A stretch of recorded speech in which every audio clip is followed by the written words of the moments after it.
Bhojpuri star Pawan Singh इन दिनों अपने एक विवाद को लेकर चर्चा में बने हुए हैं। एक हालिया इवेंट में उन्होंने हरियाणवी एक्ट्रेस अंजलि राघव को गलत तरीके से छुआ था।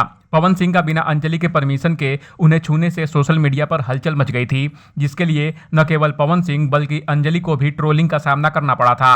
बाद में एक्ट्रेस ने रिवील किया कि उन्हें इस बारे में पता नहीं था, उन्हें लगा था कि वह कोई टैग हटा रहे हैं। जिसके बाद अंजलि राघव ने घोषणा की कि वह इस इंसिडेंट के बाद भोजपुरी सिनेमा छोड़ रही हैं।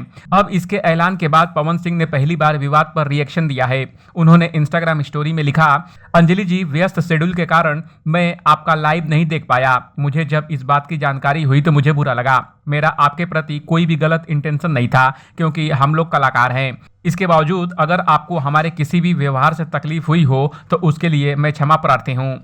बीते दिन अंजलि राघव ने बिना परमिशन पवन सिंह के उन्हें छूने पर नाराजगी जाहिर की थी। उन्होंने कहा था, मैं बिल्कुल भी सपोर्ट नहीं करती किसी भी लड़की को बिना उसकी परमिशन के टच करना। पहली बात ही बहुत गलत है और इस तरीके से टच करना तो बहुत ही ज़्यादा गलत है।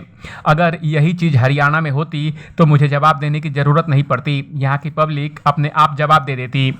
अंजलि ने बताया कि इवेंट के बाद उन्होंने अपनी टीम के एक सदस्य से पूछा कि क्या उन पर टैग लगा हुआ है, तो उन्होंने इससे इनकार कर दिया। इस बात से वह बहुत परेशान हुई थी और रो पड़ी थी।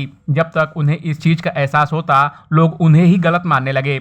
यहाँ तक कि पवन की टीम ने अभी तक इस बारे में उनसे कांटेक्ट नहीं किया है। इस अपडेट पर आपका क्या कहना है, कमेंट कर हमें जरूर बताएं। टीवी और बॉलीवुड की दुनिया की तमाम अपडेट के लिए देखते रहिए ABV एंटरटेनमेंट।